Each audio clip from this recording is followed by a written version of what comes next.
আমার মনে কিছু প্রশ্ন জাগে যে দেশে এত বড় একটা পরিবর্তন হয়ে গেল আমার জন্মদেশে, কিন্তু একটা দলের যিনি প্রধান তিনি এখনো দেশে ফিরতে পারছে না, তিনি আসছে না।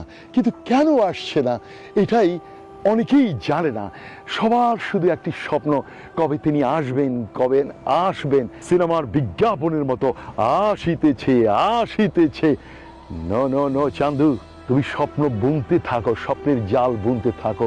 তোমার তারেক জিয়া কখনোই এই জন্মদেশে আসবে না, আসতে পারে না। কারণ সেই আশাটাকে তোমরা নিজ হাতেই বন্ধ করে দিয়েছ।